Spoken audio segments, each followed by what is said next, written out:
अधिकारी तुळजापूरला गेलेले आहेत, तहसीलदार आहेत सध्या इथं उपलब्ध. मी बघतो केले या कोण आहे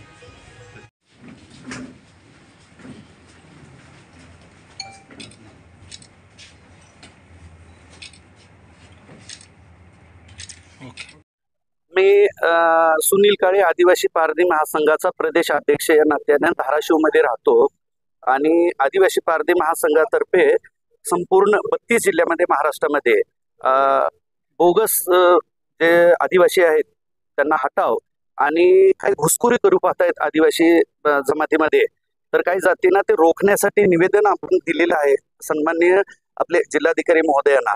माझी एक कळकळीची विनंती आहे आपल्या पत्रकार बांधवांना की आम्ही कुणालाच आमचं 7.5% पेक्षा अधिक आम्ही कुणालाच मागत नाहीत.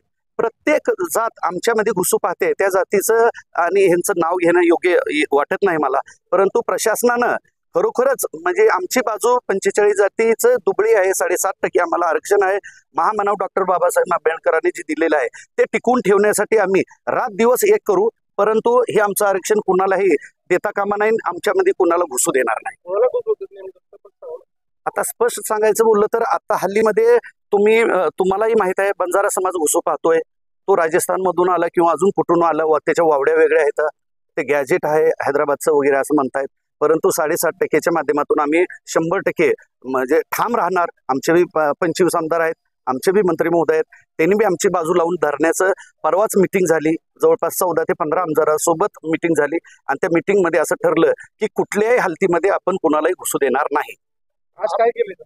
आज इथं जवळपास धाराशिव जिल्ह्यामधून अगदी कानाकोपऱ्यामधून 6 ते 8 हजार लोक पारधी समाज एकत्रित आम्ही आलो आणि आज जिल्हाधिकारी कचेरीवर आलो आणि आमचं निवेदन दिलं. आणि त्या निवेदनामध्ये आमचं एवढंच मत आहे की कुणीही आमच्या आदिवासीमध्ये घुसता कामा नये आणि आम्ही घुसू देणार नाही. याबाबत मुख्यमंत्री काय संदिग्ध भूमिका आहे का? नाही अजून काय म्हणजे त्यांनी तर सुरुवातीलाच बोललं की इथून पुढे असं कुणालाही आरक्षण दिलं जाणार नाही आणि विनाकारण कुणीही उठू नये, उठसूटन आरक्षण आम्हाला द्या असं म्हणू नये, असं अनेक वेळा तुम्हीच आम्हाला दाखवलंय मीडियाच्या माध्यमातून. पुढची भूमिका काय असणार मागण्या? पुढची भूमिका म्हणजे ह्याच्यानंतर जर ह्यांनी काय कुठलं पाऊल उचलण्याचं आम्हाला जर चित्र वाटलं तर ह्याच्यापेक्षा तीव्र हे सहजरित्या 1 दिवसाची प्लॅनिंग मध्ये जर एका जिल्ह्यामध्ये जर 8-10 हजार लोक येत असतील तर तुम्हाला वाटू द्या की 10-20 दिवसाची जर आम्ही प्लॅनिंग केली तर सळोकी पळू आणि सगळं चक्कात जाम करून टाकू.